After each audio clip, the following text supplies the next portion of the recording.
మాజీ vice captain David వార్నర్ను Cameron Bancroft సమాధి చేశాడని ఆసీస్ మాజీ ఓపెనర్ మైకేల్ స్లాటర్ అన్నారు.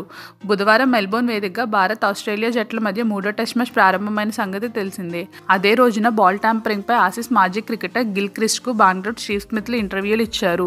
అందులో తాను తప్పు చేయడానికి డేవిడ్ వార్నరే కారణమని తాజాగా బాన్క్రాఫ్ట్ వెల్లడించారు. వార్నర్ ప్రోత్సాహంతోనే నేను బాల్ ట్యాంపరింగ్కు పాల్పడ్డాను. మ్యాచ్పై మేం పట్టు సాధిస్తున్న దశలో వార్నర్ నా చేతికి బంతినిచ్చి బాల్ ట్యాంపరింగ్ చేయాలని చెప్పాడు. జట్టులో నా విలువ పెరుగుతుందని, ఆ పనికి నేను సరిపోతానని భావించాను. అందుకే అంగీకరించాను. అంతకుమించి నాకేమీ తెలియదు. అదెంత పొరపాటో నాకు ఇప్పుడు తెలిసింది అని చెప్పుకొచ్చాడు. బాన్క్రాఫ్ట్ వ్యాఖ్యల వల్ల వారిద్దరి మధ్య సంబంధాలు పూర్తిగా దెబ్బతిన్నాయని ఆసీస్ మాజీ ఓపెనర్ మైకేల్ స్లాటర్ పేర్కొన్నాడు. ఈ సందర్భంగా మైకేల్ స్లాటర్ మాట్లాడుతూ, స్టీవ్ స్మిత్ బాన్క్రాఫ్ట్ ఇంటర్వ్యూ వెనుక ఏదో వ్యూహం ఉంది. వార్నర్పై నిందలు వేస్తూ ప్రజలు ఇతర ఆటగాళ్ల నుంచి గౌరవం పొందడానికి వారు వ్యూహం రచిస్తున్నారు అని అన్నాడు. కానీ వారి వ్యాఖ్యల్లో డేవిడ్ వార్నర్ సమాధి అయ్యాడు. బాల్ ట్యాంపరింగ్ ఉదంతం జరిగినప్పుడే నిజాలేంటో చెప్పొచ్చు కదా.